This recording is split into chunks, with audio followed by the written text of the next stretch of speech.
একটা সময় আসবে যখন পৃথিবী ভরে যাবে অন্যায়, জুলুম আর অবিচারে। মানুষ তখন সত্যকে ভুলে যাবে আর মিথ্যাকে স্বাভাবিকভাবে গ্রহণ করবে। বিশ্বাস ভেঙে যাবে, সম্পর্কগুলো হয়ে যাবে স্বার্থের উপর দাঁড়ানো। মানুষ মানুষকে ঠকাবে, ধোঁকা দেবে, আর কেউ কাউকে বিশ্বাস করবে না। রাস্তায় নিরাপত্তা থাকবে না। ক্ষমতাবানরা দুর্বলদের ওপর অত্যাচার করবে।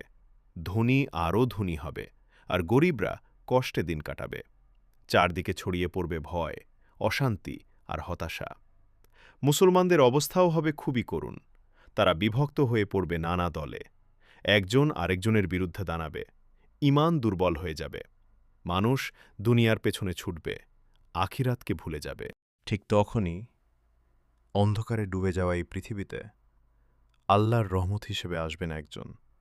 তিনি হবেন ইমাম মাহদী আলাইহিসসালাম। তার নাম হবে মুহাম্মদ। তার পিতার নাম হবে আবদুল্লাহ। তিনি হবেন প্রিয় নবী সাল্লাল্লাহু আলাইহি ওয়াসাল্লামের বংশধর। ফাতিমা রাদিয়াল্লাহু আনহার সন্তানদের মধ্য থেকে একজন। কিন্তু আশ্চর্যের বিষয় হল, প্রথমে কেউ তাকে চিনবে না। তিনি সাধারণ মানুষের মতোই জীবনযাপন করবেন, নীরবে নীরবে। কিন্তু যখন পৃথিবীর অবস্থা চরমে পৌঁছে যাবে, মানুষ যখন একজন সত্যিকারের ন্যায়পরায়ণ নেতার জন্য আকুল হয়ে উঠবে, তখন কিছু নেককার মানুষ তাকে খুঁজে বের করবে। মক্কা নগরীতে পবিত্র কাবা শরীফের সামনে মানুষ জড়ো হবে, হৃদয়ে আশা আর চোখে অশ্রু নিয়ে। তারা বুঝতে পারবে এই মানুষটি সেই প্রতিশ্রুত নেতা। তারা তার কাছে আসবে, বলবে, আপনি আমাদের নেতা হন, আপনি আমাদের পথ দেখান।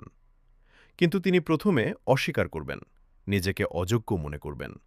তবে মানুষের অনুরোধ আর আল্লাহর ইচ্ছায় অবশেষে তিনি দায়িত্ব গ্রহণ করবেন। কাবা শরীফের সামনে হাজার হাজার মানুষ তার হাতে বায়াত গ্রহণ করবে। সেই মুহূর্তে পৃথিবীর ইতিহাস বদলে যাবে। শুরু হবে এক নতুন যুগ। ইমাম মাহদী আলাইহিসসালাম প্রতিষ্ঠা করবেন ন্যায় বিচার। যেখানে অন্যায় থাকবে, তিনি তা দূর করবেন। জুলুমকারীরা আর পার পাবে না। অত্যাচার থেমে যাবে। গরিবদের অধিকার ফিরিয়ে দেওয়া হবে। মানুষ পাবে তাদের প্রাপ্য। পৃথিবী ভরে উঠবে শান্তি আর বরকতে। মানুষ আবার ফিরে আসবে সত্যের পথে। ঈমান হবে শক্তিশালী। এত বেশি সম্পদ থাকবে যে মানুষ খুঁজে পাবে না কাকে জাকাত দেবে। সব জায়গায় ছড়িয়ে পড়বে শান্তি, ভালোবাসা আর ন্যায় বিচার। কিন্তু ঘটনাগুলো এখানেই শেষ নয়। এই সময়েই আসবে বড় পরীক্ষা, দাজ্জালের ফিতনা, যা হবে সবচেয়ে ভয়ঙ্কর পরীক্ষা মানবজাতির জন্য। আর ঠিক তখনই আল্লাহ পাঠাবেন আরেক মহান নবীকে।